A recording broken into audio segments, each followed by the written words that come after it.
Hola, Arsenal fans. Coming to you here from the southern state of North Carolina on the southeast of the United States. Tomorrow, a brand new EPL season. Arsenal Football Club versus Coventry. This is a team that was just promoted to the EPL, the top flight. And their story is somewhat similar to ours. There are some parallels there because we went 22 years without winning the title. And I believe they went more than 20 years, I believe 24 years without being in the top flight. And now they're making a return to the top flight. And they're managed by the great Frank Lampard, who won back-to-back championships, back-to-back titles with Chelsea, that great team that had Didier Drogba, John Terry, Frank Lampard, as we said, and many other great players. So it will be, a great excitement to the start of the season. I want to talk to you a little bit about what do you make out. We know that we're signing Ezri Konsa, and that is a great addition. And I think that just plugs in a hole that we currently have with Saliba being out and, Timber not being 100% and him also being injury prone. And you also have Ben White last year who was in and out of the team. So I think it gives us some reassurance in the back. But one of the things I want to talk to you today is this transfer window. I'm ready for it to be done. Like we said, we signed Konsa, and that is another great signing. But there's so much focus on adding a winger. Even last year, we had Rodrigo, the Brazilian from Real Madrid. We were exploring a possible move for him. And this year, we've talked about Nico Williams. We've talked about Rafael Leao. We talked about even Hendrick of Real Madrid. We talked about, obviously, we're talking about, as we speak about Yildiz and a possible offer, 100 million. We talked about Bradley Barcola and that ridiculous, fee of 130 million. And my take is, if we're gonna explore 130 million for Bradley Barcola, why not bid that for Julián Alvarez? I just don't see the logic. And in my humble opinion, we are more in need of an attacking forward than a winger.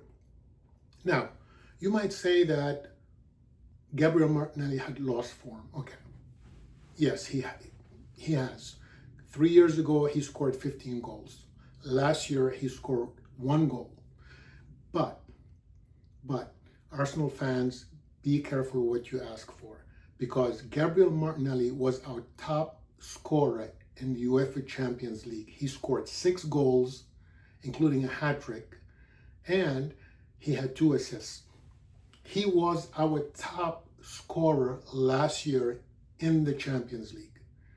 So you do away with that, I don't know. And the thing is that, yes, he had lost form, but players can regain their form. If you look at, our captain, Martin Odegaard, the last couple of years, he's pretty much non-existent. And now he's regaining his form. He had a great World Cup, a great preseason, and especially with the Community Shield, was a player, of the match. So he turned it around. Is it impossible for us and the great coaching staff around Mikel Arteta, are they not able to revive Gabriel Martinelli's career and get him back into form? That's a possibility. And then when we bought Eze last year, we bought him with the intention to play on the left. So we have Eze who can also play on the left. We signed Zolis, who is amazing, a replacement for Trossard, obviously, but we have that option. Noni Madueke can play on the left. We know that, still not the end product that we would like, but we have options on the left. We're not desperate on the left-hand side. Now, I know we want to upgrade, but I think that if we bid and put all our energies into getting somebody like Julián Alvarez, it will be money worth spent, especially if we're considering paying over 100 million for Bradley Barcola. It doesn't make any sense to me, but what do I know? I trust Mikel Arteta, Andrea Berta, and the team to do the right thing, because obviously they're going by stats and they're looking at everything.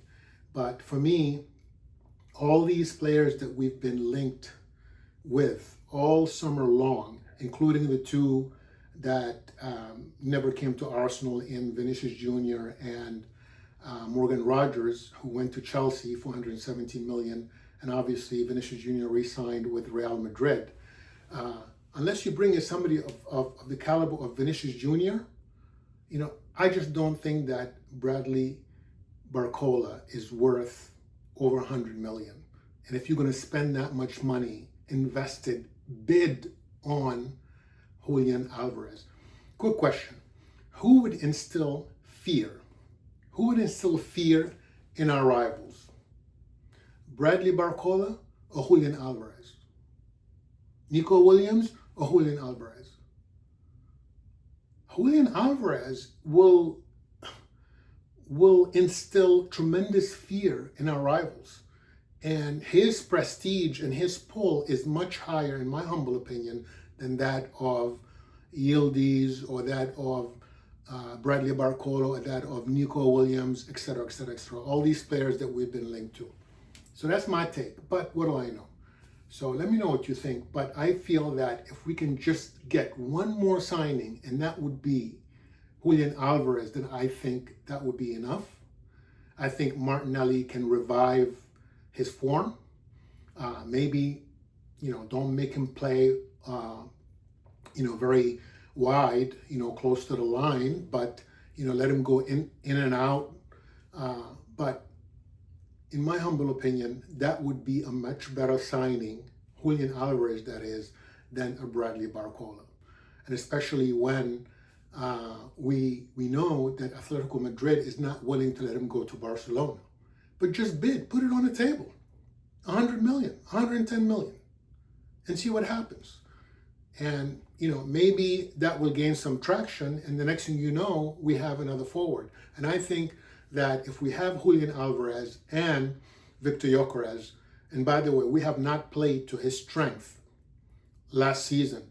I would like to see Saka, Madueke, if we keep Gabriel Martinelli, Zolis to kind of, across these balls earlier into the 18-yard box and see what he can do. We haven't played to his strength. But very exciting times. Tomorrow starts the new season. And, hopefully we can get a very, very comfortable, emphatic win and continue building on this momentum that we've gained since the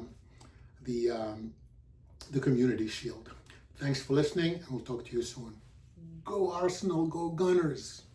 I don't do predictions, but